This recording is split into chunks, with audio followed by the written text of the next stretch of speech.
The title, the theme of this message is very simple, I am. It's found in Exodus 3:14 and John 8:58, the words of Jesus intentionally. I want to talk about Christmas. I apologize for those of you who think I'm twirly, but I want to talk about Christmas today. Christmas is a celebration of a real event according to most Americans. Just don't expect them to know exactly why Jesus was born and came to earth. A new study from Lifeway Research finds close to 3 in 4 Americans believe Jesus was born in Bethlehem. Hooray! Even more say Jesus is the Son of God the Father. Hooray! But less than half of all Americans believe Jesus existed prior to being born on that first Christmas. According to a Lifeway Research study, more than 9 in 10 Americans celebrate Christmas. For most of us celebrating, Christmas is about historical occurrence. More than 7 in 10, to be precise, 72%, say the Christians, Jesus Christians believe in Jesus being born in Bethlehem more than 2,000 years ago.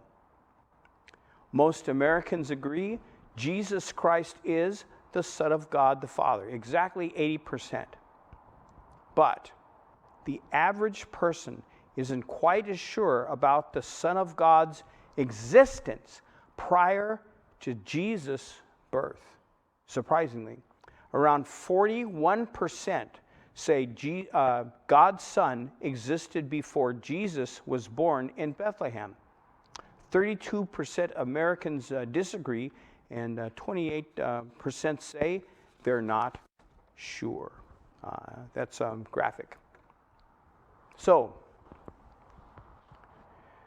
I am by itself in John 8:58 is not one of the 7 I am statements. I am the vine, I am the bread of life, I am the light of the world, I am the gate, I am the good shepherd, I am the resurrection and the life, and I am the way, the truth, and the life. But by saying this, not only does Jesus affirm the questions of the Jews asked with the solemn formula of verity and authority, he affirms vastly more. Yet, this I am is nothing new by means of 2 tiny words. They're one word in the original language of the Bible, but by means of 2 tiny words, it states only what Jesus has testified and continues to testify of himself in many other words and many other connections. It forms the parting of the ways. For one choice is faith, and the next choice is unbelief. We'll begin. I know that Patrick Nuri covered that section a little bit, but I wanted to pay closer attention to John 8:48 through 59. We'll begin with the 8:48. Then the Jews answered and said to him, "Do not we say rightly that you are a Samaritan and have a demon?" Bitter was the hatred between the Jews and the Samaritans. That biting remark, you are a Samaritan, was about the meanest thing Jews could think of. To make the insult even more deadly, they tell Jesus that this is a common saying about them, and an evil spirit, they say, possesses him and is causing him to denounce those good people who acknowledge no Father but God. Jesus answered, "I do not have a demon, but I honor my Father, and you dishonor me." Jesus' emphatic denial that the Jews had a right to claim God as their Father was not Satan-inspired. On the contrary, it was called forth by his zeal for the Father's honor, by calling God their Father, a father of his children, and by heaping monstrous insults upon the Son, as they were in 848, they were dishonoring the Father. They also dishonored the Son directly by saying, you are Samaritan and you have a demon. And indirectly, because they recognize that this, the Father is dishonored as well. And I do not seek my own glory. There is one who seeks and judges. The enemies will not be able to say that they never had an opportunity to listen to the proclamation of the gospel. To keep the word of Christ means three things. Accept it by faith. Obey it. And stand guard protecting it. Most assuredly I say unto you, if anyone keeps my words, he shall never see death. Anyone, whether Jew or Gentile, it does not matter in the least, who does this will certainly never see or experience death. And then the Jews said to him, now we know that you have a demon. Abraham is dead, and the prophets, and you say, if anyone keeps my words, he shall never taste death. The reality of demon possession was accepted on every side. Nobody had an argument with demon possession in those days. Again, what is most literal is an earthly interpretation, as if he had been talking about physical death. They said Abraham died, as did the prophets. The biography of each of these great men ended with the terse comment, and he died. But Jesus had not been speaking about physical death. Are you greater than our father Abraham, who is dead? And the prophets are dead. Why do you make yourself out to be?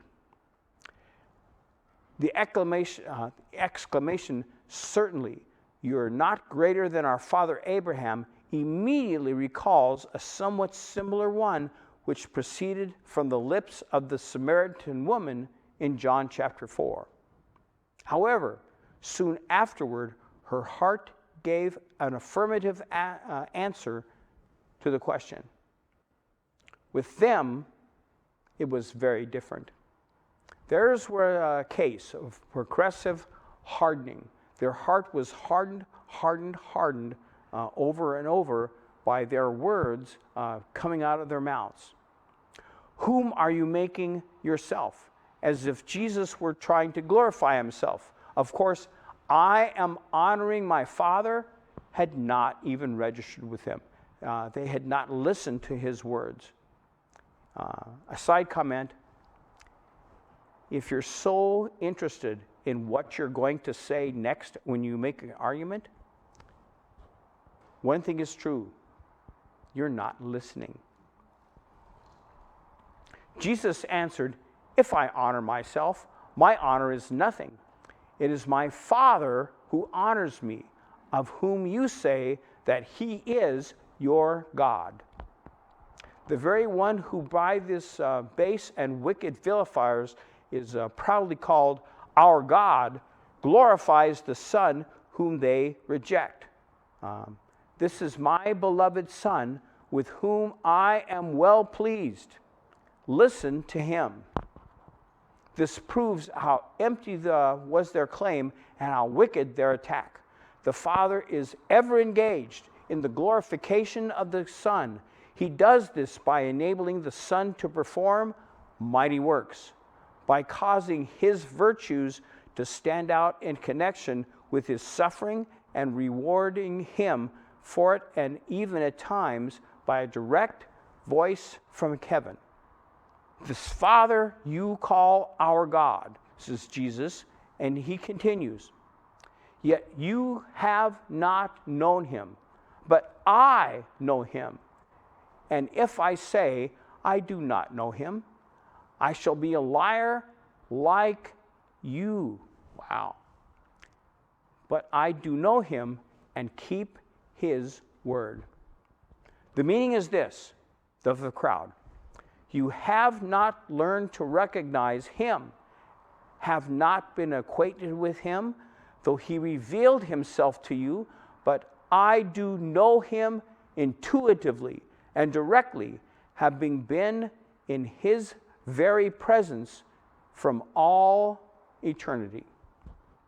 It is fair to add, however, that the Jews possessed neither the one or the other kind of knowledge, and Jesus possessed both. He knew the Father both intuitively, because he and the Father are one. He was with the Father, and by experience. Your father Abraham rejoiced to see my day. He saw it and was glad. We accept the explanation on the following grounds. 1. Anyone who listened to the words of Jesus and was acquainted with the story of Abraham would naturally connect his reference to Abraham's rejoicing from the well-known passages in Genesis. 2. The Aramaic explanation of Genesis 17:17. The Hebrew word laughed as replaced with the word for rejoice. And 3, the fact that during the old dispensation, the law, the Old Testament era, and right up to the days of Christ's sojourn on earth, there was a messianic expectation. And it was clearly taught in Scripture. And the Jews continue to harp on it. Then the Jews said to him, you are not yet 50 years old, and you have seen Abraham? The Jews, with their materialistic, earthly, and literalistic bent of mind, were not able to figure out how there could ever have been any contact between Abraham and Jesus. To their minds, it was an absurdity that Jesus could have seen Abraham. Why, he was not even 40 years old, but to be very generous, they are willing to make it not even 50 years. In any event, so the reason Jesus could not have seen, I misspoke. In any event, so they reason Jesus could not have seen Abraham. Jesus said to them, the key words, most assuredly I say unto you, before Abraham was, I am. I didn't wear this, but I have this very t-shirt, and I wore it around the house yesterday. It explains in vivid terms, Jesus was calling himself the great I am, and what the individual letters make up when Moses wrote, I am. Look at the first line. Behold nail, behold hand. Read it not left to right like we do, but like Hebrew would have, right to left. The letters stand for the sound they make. You have a word that is translated hand, standing for the first letter. You have the word that means look up or behold something. You have a letter that means a nail, and you have a letter that stands for behold or look up. So left to right. Hand, behold. Nail, behold. That's the translation of the letters and the meaning of the word Jehovah, Yahweh. It gives its various forms, and that's why it's seen as YHWH. We pronounce it Yahweh officially, but with that word is translated Jehovah. That's a good enough translation as it was. But amazing. Hand, behold, nail, behold.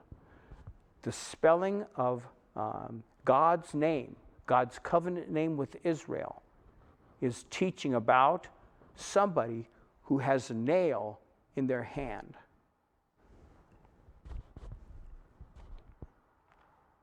It marks the historical point of the time when Abraham came into existence, as against the time prior to that point when Abraham did not exist.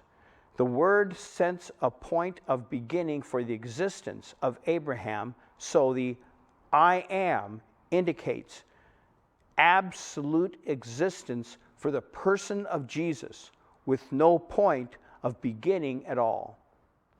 Contrast that with the feeling of most Americans that Jesus didn't exist before he was born in the manger. He claimed that intentionally, most surely I say unto you, before Abraham was, I am. He's associating himself clearly with the name of God, the existence of the Hebrew God, and he is like the Hebrew God. He had no beginning. He will have no end. The Jews have committed the error of ascribing to Jesus merely a temporal, time-based existence. They saw only the historical manifestation, not the eternal person, only the human, not divine. Jesus reaffirms his eternal, timeless, and absolute essence. The appropriate character of these words as being used here to introduce the truth is immediately evident. Isaiah 42:8 says, I am the Lord. I am. That is my name. And my glory I will not give to another. Some people belong to religious groups that teach that you can be God, you can be so powerful as to be like a God, but I am the I am. I am the Lord. And my glory will I not give to another. That teaches us that there's only one true God. Amen? He doesn't get elected. He doesn't even run for office. He is God since the beginning. He is God now, and he'll be God in the future. And he won't share his glory, his praise with anyone else. So I appeal to you on a truth basis and logic basis that if you belong to a religion that thinks that you can be a God on your own world, you can be a God locally, you can be worshiped with the glory that God has, you're mistaken. Then they took up stones to throw at him, but Jesus hid himself and went out of the temple, going through the midst of them, and so passed by. I want to read Leviticus 24:16 to you. And he that blasphemes the name of the Lord, he shall surely be put to death, and all the congregation shall certainly stone him. That was what was in the minds of the crowd. Unable to restrain themselves and their natural wrathful indignation any longer, and apparently viewing Christ's statement as a horrible blasphemy which must be punished with death by stoning, the Jews run to a place in the large temple area where building operations still were going on. Stones are lying all around. They're convenient because it was a building built with stones. These they pick up in order to hurl them at Jesus, and thus to put him to death without due process of law or trial by court. In the meantime, however, Jesus, knowing of course that the proper moment to lay down his life had not arrived, it was going to be 6 months later that in the Passover he would give himself for us, but not at the Feast of Tabernacles. He went secretly, concealed by the crowd, out of the temple. I want to share a personal remark with you. You ever have somebody come to your door and offer to teach Bible classes? I used to. I haven't had one for years come by because I think because of my words. I always recognize these door-to-door visitors as with respect. I say sir, I say ma'am, I say, you know what, I'm glad that you know the Bible. So I start to respond to them with words like this.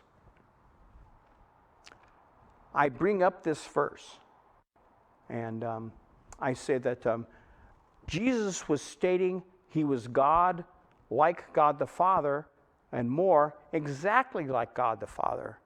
Jesus was God of very God. Jesus was God in the flesh.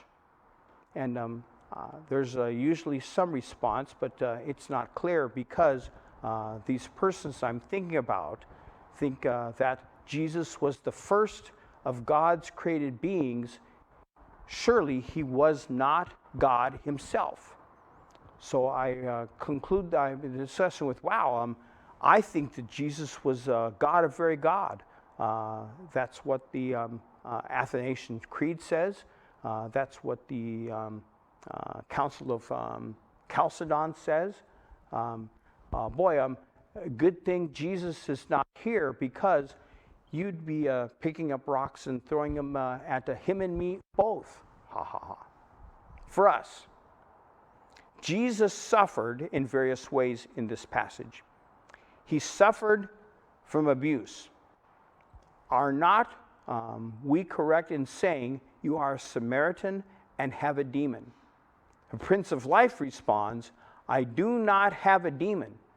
If anyone keeps my word, he will certainly never see death. Jesus suffered accusations. Now we know you have a demon. Who are making yourself? Abraham's delight responds, Abraham, your father, was extremely happy that he was to see my day, and he saw it and rejoiced. Jesus also suffered ridicule. You have not even lived 50 years, and have you seen Abraham? The Eternal One answered, before Abraham was born, I am. And Jesus suffered from open violence. So they picked up stones in order to hurl them at him.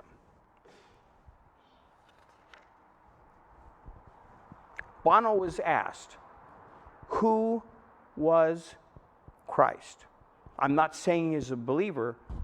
I don't think he is, as a matter of fact. But he was asked, who was Christ? And he responded with this paragraph. I think a defining question for a Christian is, who was Christ? And I don't think you're let off easily by saying he was a great thinker or a great philosopher, because actually he went around saying he was the Messiah. That's why he was crucified. He was crucified because he said he was the Son of God. So he either, in my view, was the Son of God, or he was nuts. Forget rock and roll messianic complexes. This is Charlie Manson type of delirium. And I find it hard to accept a whole millions and millions of lives, half the earth, for 2,000 years have been touched, have felt their lives touched and inspired by some nutter. He's saying the right words. Whether he believes them or not is up to him and God to decide. But who was Christ? In John 8:58, he was saying clearly to a Jewish audience, Exodus 3:14, I am who I am. He responded with the covenant name of God, Yahweh. He identified with his Father. He said his Father glorified him. He said that he came to do the Father's wishes. Jesus could not have been more plain. He demands respect, attention as God, a very God. The question is he your God? Daniel will come up and lead us in a song, Lord, prepare me to be a sanctuary.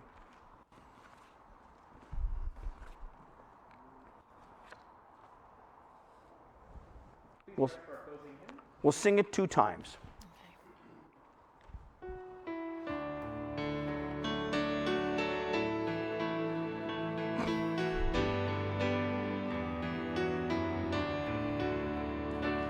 Lord, prepare me to be a sanctuary, pure and holy, tried and true.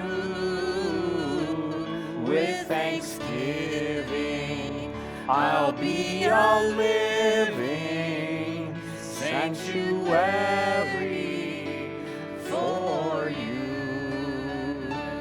Lord, prepare me to be a sanctuary,